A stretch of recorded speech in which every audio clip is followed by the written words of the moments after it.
Hello everyone, and welcome back to our channel, your home for honest, fearless South African political commentary.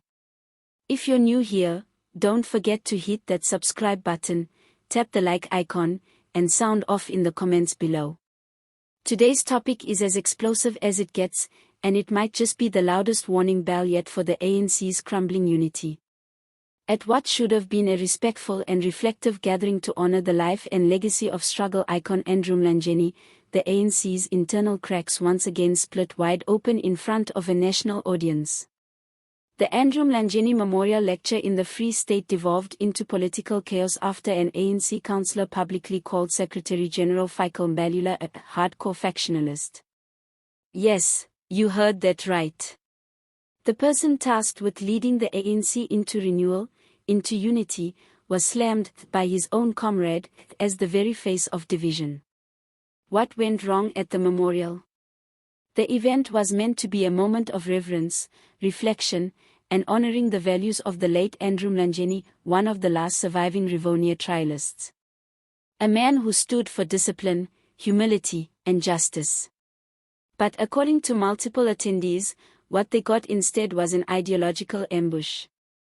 Fikile Mbalula, never one to shy away from the mic, used the opportunity not to uplift the ANC or pay tribute to Mlangeni's unwavering principles, but to unleash a veiled attack on his internal critics. His tone, his choice of words, and his not-so-subtle digs made it clear, this wasn't about unity, it was about dominance. And one councillor couldn't take it any longer. During the Q&A session, or rather what should have been a respectful dialogue, an unnamed ANC councillor stood up and called out Mbalula on the spot. Fikile is not speaking for the ANC, he's speaking for his clique, the councillor said. He is a hardcore factionalist, and it's a disgrace that he uses a platform meant to honor legends like Nate Mlangeni to settle internal scores. That comment has since exploded on social media, and not without reason. Factionalism on full display. This isn't just a personal feud.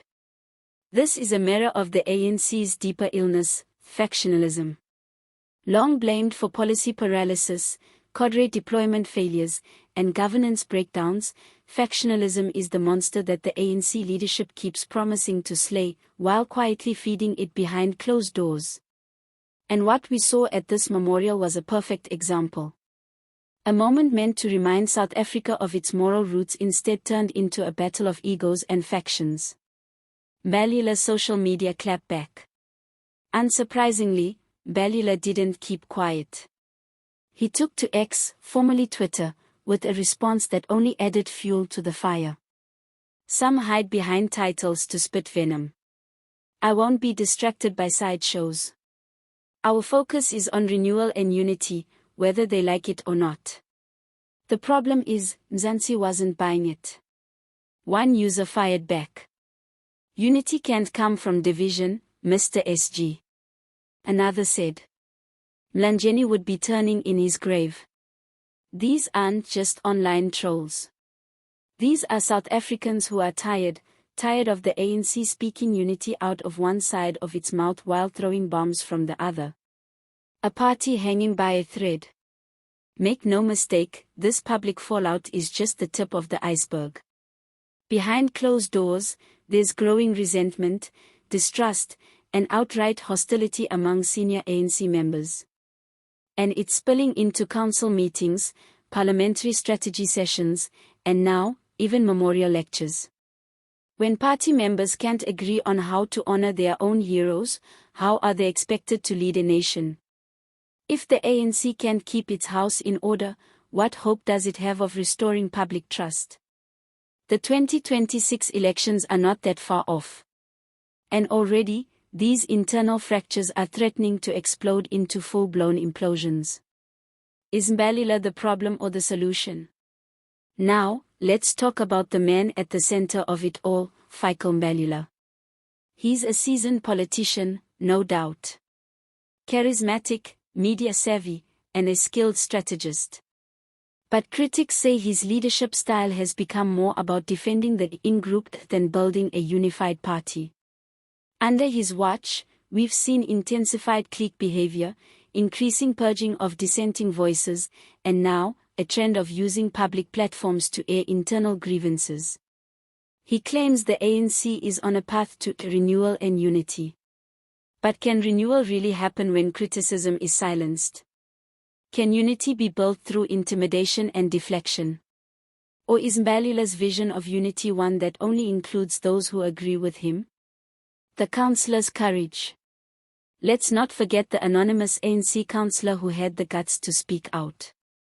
In a party where challenging the top brass can lead to being sidelined or demoted, this kind of defiance is rare and risky. But maybe it's what the ANC needs right now. More honesty. More bravery. More people willing to say, this isn't what the movement stands for. Because if people inside the ANC don't start addressing these issues, voters will do it for them, at the ballot box. ANC legacy at stake. Andrew Mlangeni once warned the ANC not to betray its founding values. He spoke openly about corruption, arrogance, and the dangers of unchecked power. What happened at his memorial lecture wasn't just disrespectful to his memory, it was symbolic of a movement that's veering dangerously off course. The party of Mandela, Tambo, Sisulu, and yes, Mlangeni, has become a battleground of egos, with unity now just an empty slogan repeated for media soundbites. Final thoughts. So, where does this leave us? The ANC stands at a crossroads, again. One path leads toward real renewal, tough conversations, and structural reform. The other path, factional dominance, internal silencing, and public embarrassment, leads straight to irrelevance. And here's the truth, if leaders like Fikile Mbalula continue to attack from the podium instead of unite from the heart, the ANC won't just lose elections, it will lose its soul. Is this the beginning of the end for ANC unity? Or will moments like this finally force the party to confront its demons? You tell us. Drop your comments below. Do you think Mbalula is the right man to unite the ANC? Or is he a symbol of everything that's tearing it apart? Don't forget to like this video, share it with your networks, and subscribe for more in-depth South African political analysis. Until next time, stay informed, stay engaged.